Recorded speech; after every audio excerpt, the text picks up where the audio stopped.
رب العالمين والصلاة والسلام على رسوله محمد وعلى آله وصحبه أجمعين أما بعد قال الله تعالى أعوذ بالله من الشيطان الرجيم بسم الله الرحمن الرحيم يرفع الله الذين آمنوا منكم والذين أوتوا العلم درجات وقال تعالى قل هل يستوي الذين يعلمون والذين لا يعلمون صدق اللہ العظیم۔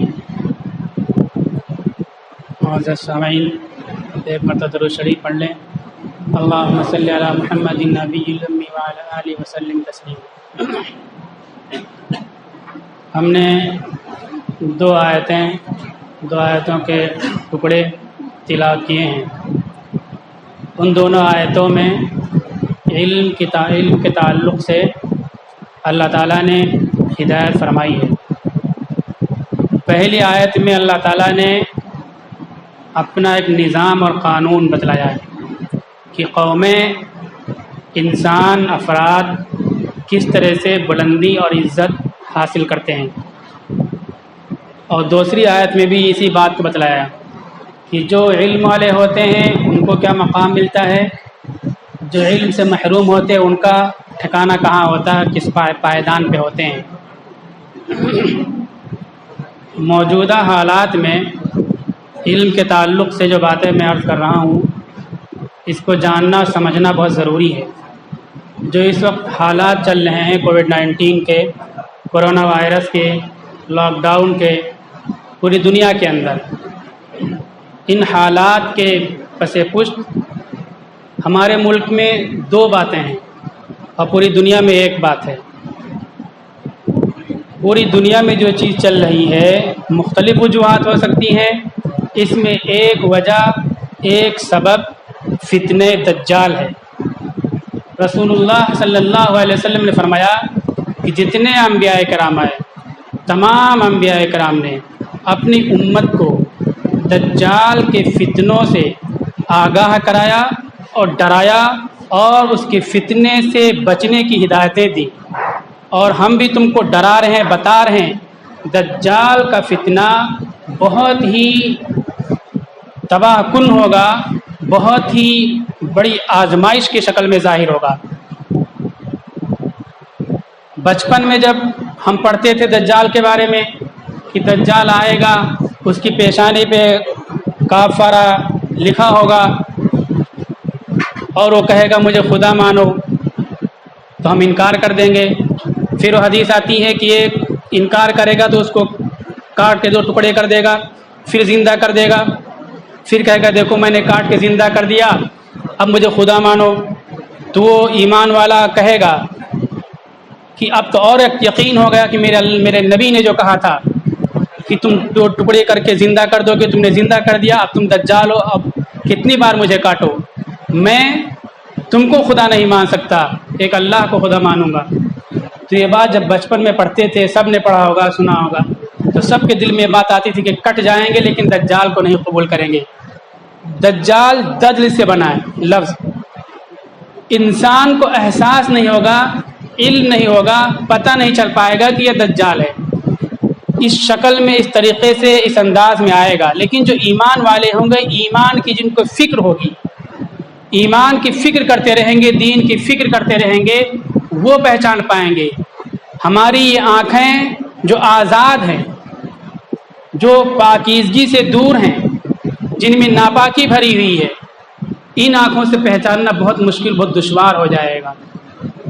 دجال کے بارے میں آتا ہے کہ پوری دنیا پر اس کا کنٹرول ہوگا، اس کا قابو ہوگا، وہ چلے گا، علاقے کے علاقے بولے گا کہ سارے خزانے میرے پاس آ جاؤ۔ رسول اللہ صلی اللہ علیہ وسلم نے فرمایا کہ شہد کی مکھی جس طرح سے رانی کے پیچھے دوڑتی ہے، پھر سردار کے پیچھے پوری جھنڈ چلنے لگتی ہے، زمین کے خزانے اس کے ساتھ چلنے لگیں گے۔ وہ روزی پر کنٹرول کرے گا، خوراک پر کنٹرول کرے گا، دولت پر کنٹرول کرے گا۔ دولت پر کنٹرول کا سلسلہ بہت پہلے سے جاری ہو چکا ہے، ورلڈ بینک جو ہے اس کے ذریعے سے۔ رسول اللہ صلی اللہ علیہ وسلم نے فرمایا کہ ایک دن اور ایک زمانہ ایسا آئے گا کہ تمہارے کام درہم اور دنانیر کے بغیر پورے نہیں ہو سکتے ہیں۔ بہت صلاحیت آپ کے اندر ہے، بہت خوبی، بہت کمال آپ کے اندر ہے، بہت طاقت آپ کے اندر ہے، بہت اچھائیاں ہیں، لیکن آپ چھوٹے سے چھوٹا کام بغیر درہم و دنانیر کے نہیں کرا سکتے ہو۔ آپ دیکھ لیجئے ہمارے کتنے کام کہیں بھی چلے جائیے بغیر پیسے کے ہوتے ہیں۔ ایک ادنا درجے کا سرکاری اہلکار ڈیتھ سرٹیفکیٹ دینے کے لیے بھی بغیر پیسے کے لیے تیار نہیں ہوتا ہے۔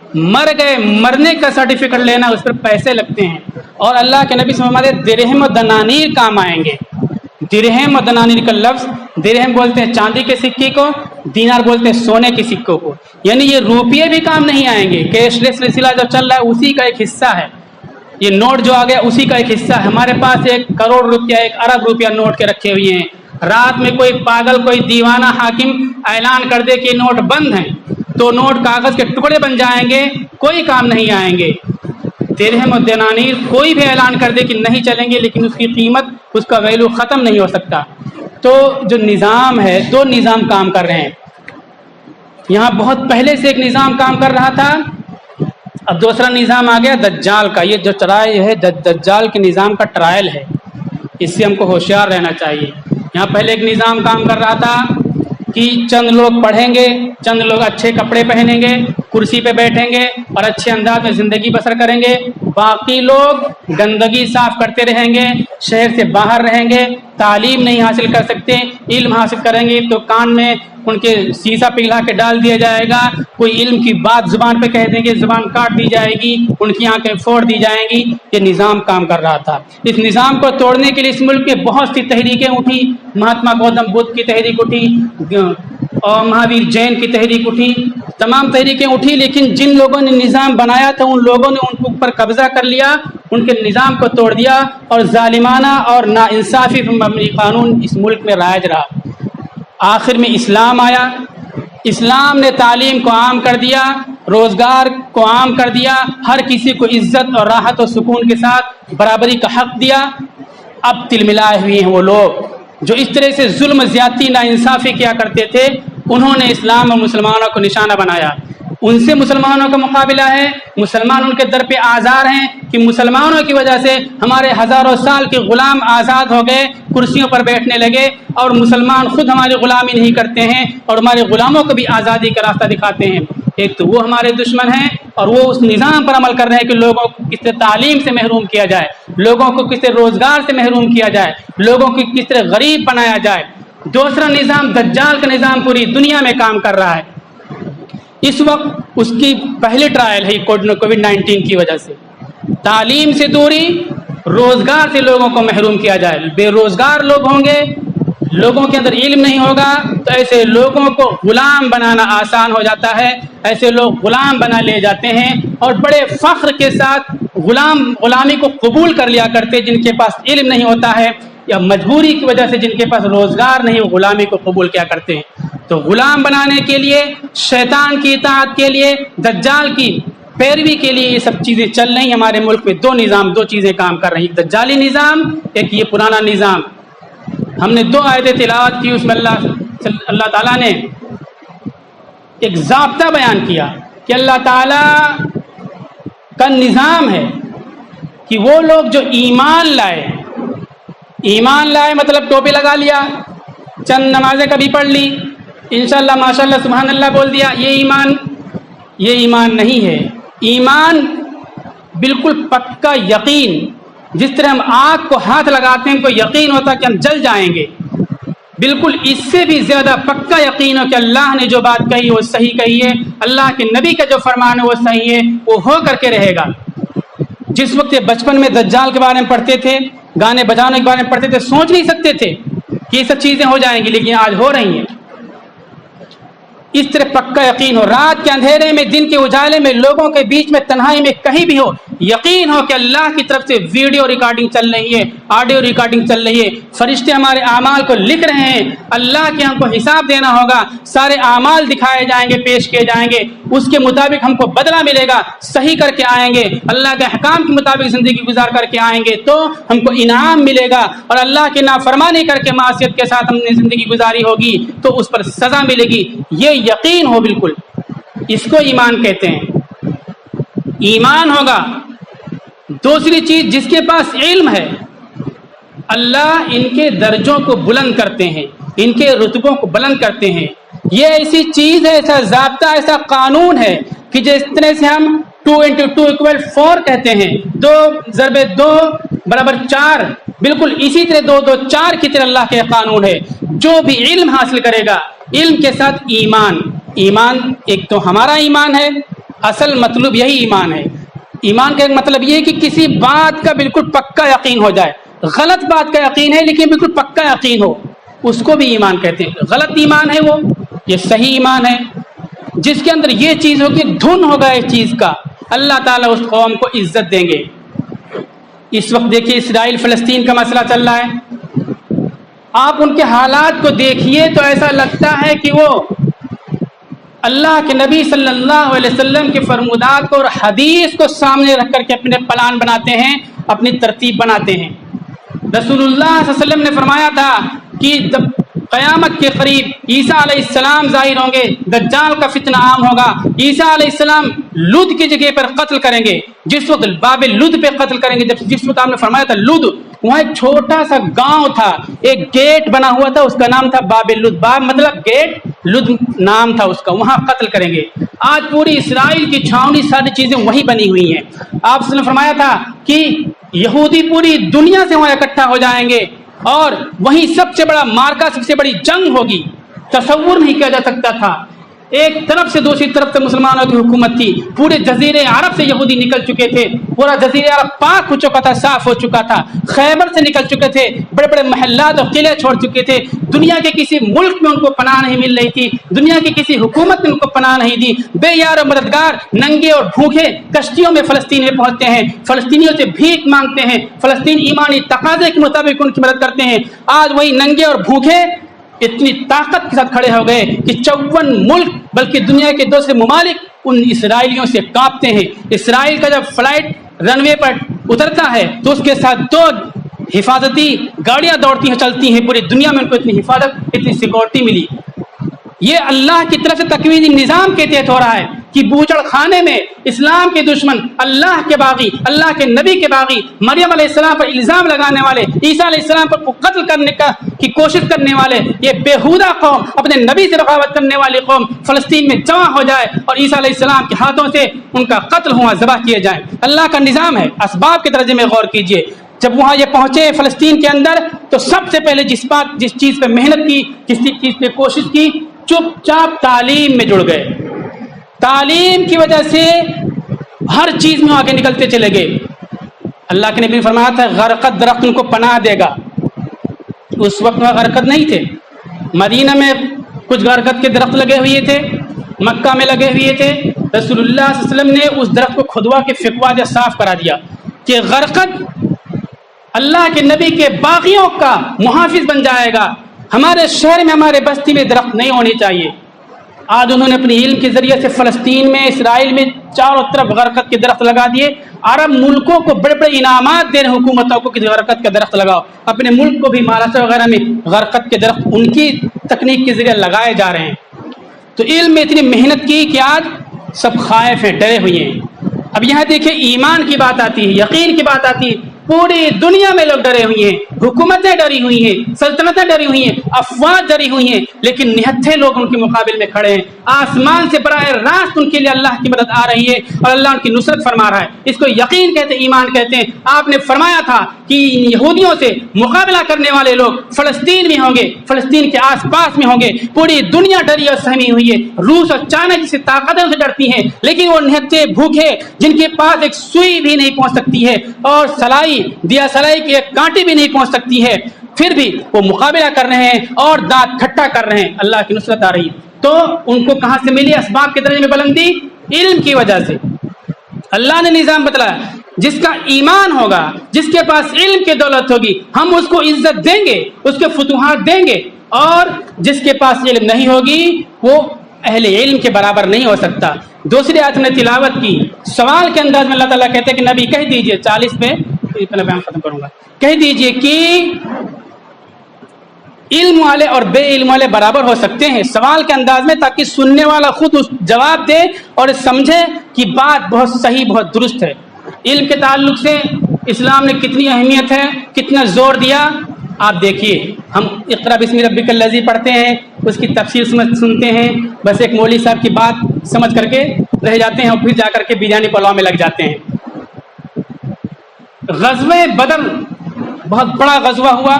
قرآن نے سورہ فرقان میں لیحق الحق ویبطل الباطل، باطل اور حق کی جنگ قرار دی. انہوں نے کہا تھا کہ اگر اسلام حق ہوگا تو مسلمان جیتیں گے، ہم حق پر ہوں گے تو مسلمانوں کا خاتمہ صفایا ہو جائے گا. اللہ تعالیٰ نے اعلان کیا کہ ٹھیک ہے، یہ مارکا ہو کر کے رہے گا، تم اپنے سر کی آنکھوں سے دیکھ لو کون حق پر ہے کون باطل پر ہے. جنگ ہوئی اور مسلمانوں کو جیت ہوئی. بہت سے قیدی آئے، فدیہ کے بارے میں سنتے ہیں اور سن کر کے ہم ٹال دیتے ہیں. قیدی آئے، اس میں جو پڑھے لکھے لوگ تھے. ایک قیدی کا فدیہ 4000 درہم طے ہوا. 4000 درہم کی قیمت اس وقت ہوتی ہے 10 لاکھ روپے، ان روپے میں 10 لاکھ روپے. آپ نے فرمایا کہ تم میں جو پڑھے لکھے لوگ ہیں ہمارے 10 بچے کو پڑھا دیں، پڑھنا لکھنا سکھا دیں اور جوڑنا گھٹانا سکھا دیں. لینگویج اور میتھمیٹکس کے پہلی کلاس کے 2 سبجیکٹ کے آدھی چیزیں سکھا دیں. لینگویج میں 5 چیزیں ضروری ہوتی ہیں: listening, speaking, reading, writing, grammar. یہاں اسپیکنگ کرنا ہے، یہاں ریڈنگ کرنا ہے، رائٹنگ کرنا ہے، بس 3 چیزیں چھوڑ دینا ہے. اس لیے میتھمیٹکس میں کچھ نہیں پڑھانا، جوڑنا گھٹانا سکھا دو بس.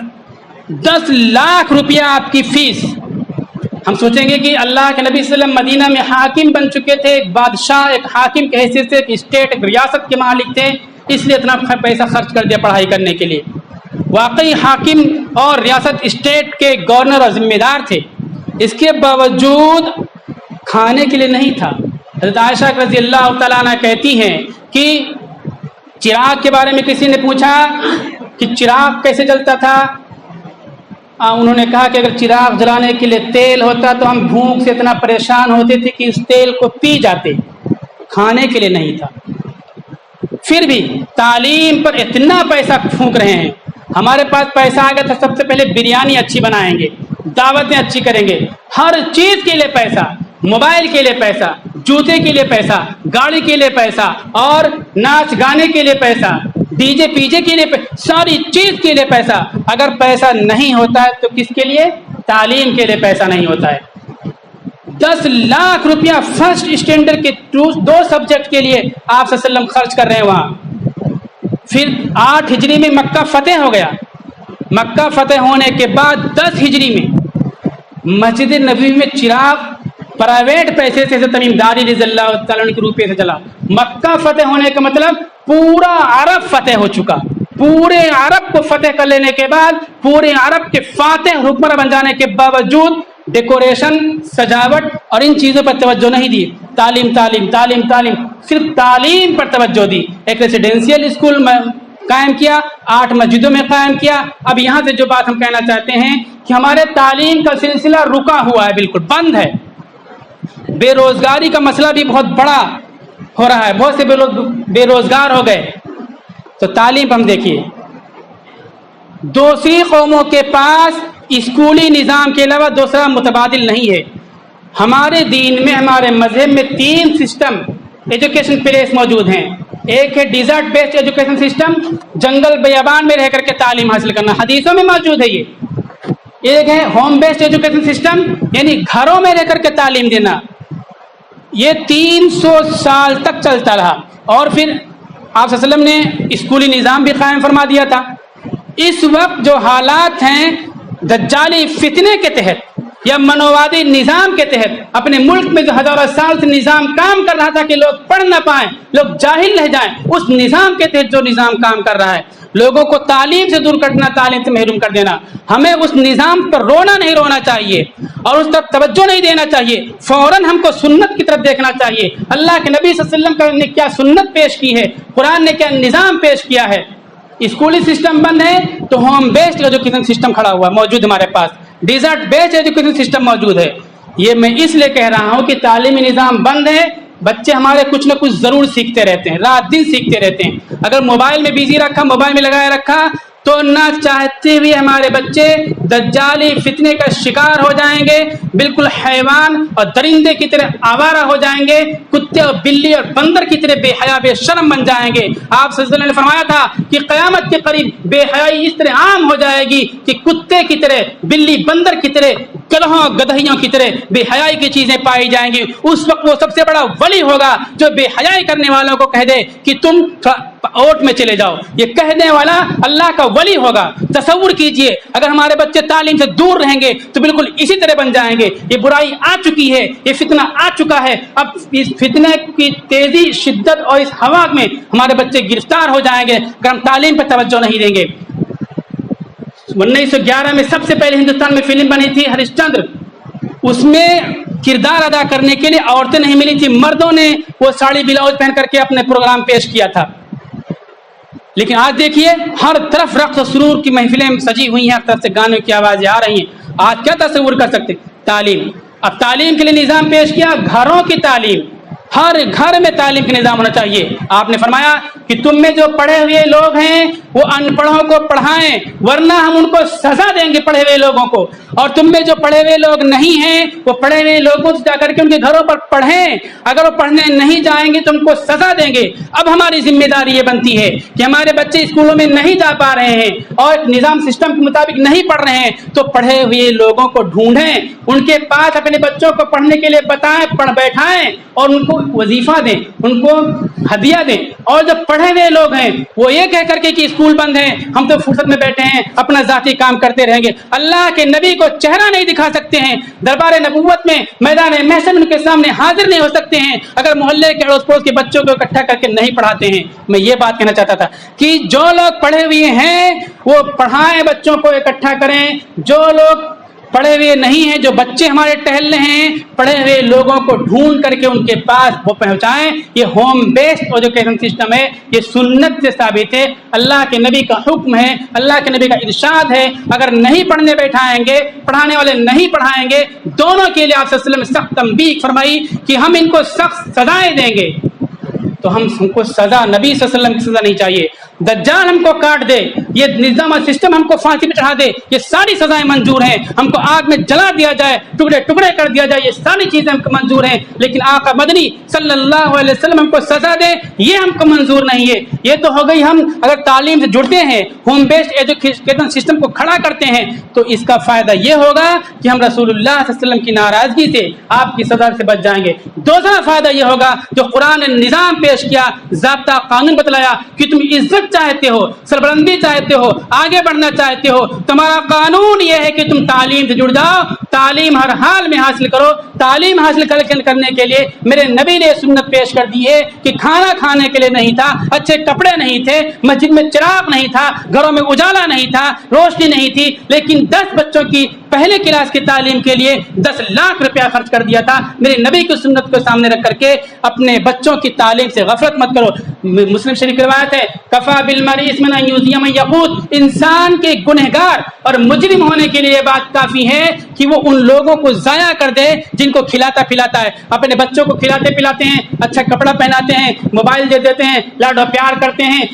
اگر ہم نے ان کو تعلیم نہیں جوڑا اور تعلیم کی فکر نہیں کی تو کیا ہوگا؟ آقا مدنی فرماتے ہیں یہ شخص حج بھی کر کے آ چکا تھا، نمازی بھی تھا، بہت دیندار بھی تھا، لیکن بچے کی تعلیم و تربیت کی فکر نہیں کی ہے، اللہ کے دربار میں مجرم بنا کر کے کھڑا کر دیا جائے گا۔ ہم کو مجرم بن کر کے اللہ کے دربار میں نہیں کھڑا ہونا ہے، اپنے بچے کو عزت دینا ہے، ترقی دلانا ہے، افتخار دلانا ہے، دجالی فتنوں سے بچانا ہے، آگے بڑھانا ہے تو تعلیم کی فکر کریں، ہوم بیسڈ کوچنگ کلاسز قائم کریں اور بچوں کو تعلیم سے جوڑیں، تعلیم کا نقصان نہ ہونے پائے۔